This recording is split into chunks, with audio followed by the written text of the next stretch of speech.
ডাম্পারে দুজন মানে একজন বাচ্চা একজন বয়স্ক লোক ডাম্পারের সামনে দিয়ে বাড়ি মারিয়া গেছে। যাওয়ার পরে আমরা ওখানে সামনে আসলাম, আমরা লগালগ ডাম্পারে থামানোর চেষ্টা করছি কিন্তু পারছি না।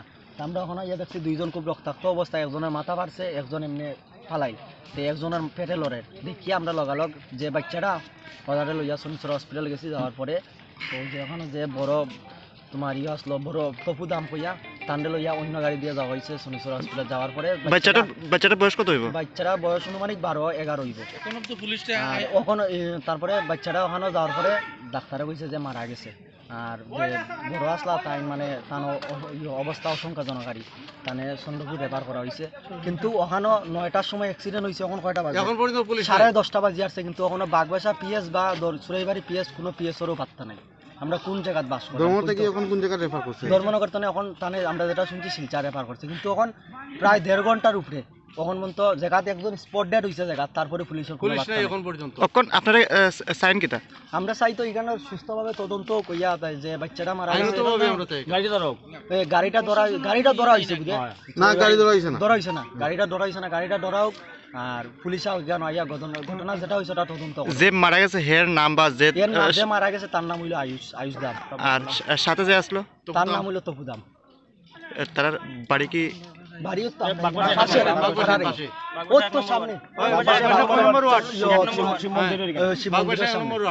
যে গাড়িটা বাড়ি মারছে এটাকে চুরাইবাড়ি অভিমুখে গেছে। কিন্তু ডাম্পারটা যে বাড়ি মারছে তানে পুরো একদম মানে রং সাইডে গিয়ে মারছে, একদম রাস্তার মাটির সাইডে গিয়া।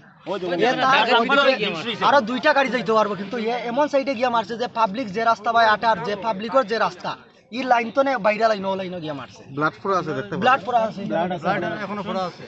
আর এখানে যে ডাম্পার রাস্তা ঠিক হওয়ার পরে যে ডাম্পার অকল যে স্পিডে চালায়, মানে মানুষ যে কোনো মুহূর্তে, আজকে তো 2জন অ্যাক্সিডেন্ট হয়েছে, মানে যে কোনো মুহূর্তে মানুষ 2-3 জন মারিয়ে দিতে পারবে ওরকম স্পিডে চালায়।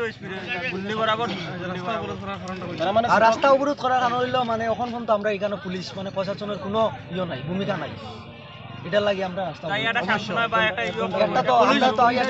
শান্তি পাইতাম, পুলিশও নাই, প্লাস আমরা আমাদের একটা দাবি এখানে রাস্তা অবরোধ করছি মানে ওই ডাম্পারগুলা রাত্রে 10টা থেকে সকাল 4টা চলতে পারবো, এরপরে চলতে পারতো না। এটা আমরা দাবি রাখি আমরা রাস্তা অবরোধ করছি। তত সময় পড়াশোনা আইতো না বা বড় আধিকারিক আইতো না আইয়া যখন তোমার আমরা সান্ত্বনা দিত না যে আমরা যেটা কইছি এটা যদি মানে না, যদি আমরা রাস্তা অবরোধ চলবো, আমরা অবরোধ চলবো 10 দিন চলবো। পেশেন্টটা এসেছিল 10টার আগে, আমার শিফট শুরু হয় 10টা থেকে। যাই হোক, আগে যিনি চিকিৎসক ছিলেন ডক্টর আকাশ চৌধুরী, তপন দাম পেশেন্টের নাম, ওনাকে দেখে ওনার সিটি স্ক্যানের জন্য ওনাকে পাঠিয়ে দিলেন সিটি ব্রেইনের জন্য। তো যতটুকু জানা যায় টিকিট থেকে যে ওনার একটা অ্যাক্সিডেন্ট হয়েছিল, এটা রোড ট্রাফিক অ্যাক্সিডেন্টের কেস। যাই হোক, আমি আসার পরে পেশেন্ট সিটি স্ক্যান করিয়ে প্লেট আনার আগেই পেশেন্টকে ওরা নিয়ে আসে এবং পেশেন্টকে আমি পাই ডেড, মানে অলরেডি এক্সপায়ার্ড। তো আমি পেশেন্ট পার্টিকে এক্সপ্লেন করে দিয়েছি পেশেন্ট অলরেডি এক্সপায়ার্ড এবং এটা একটা প্রপার প্রসেসিং করতে হবে।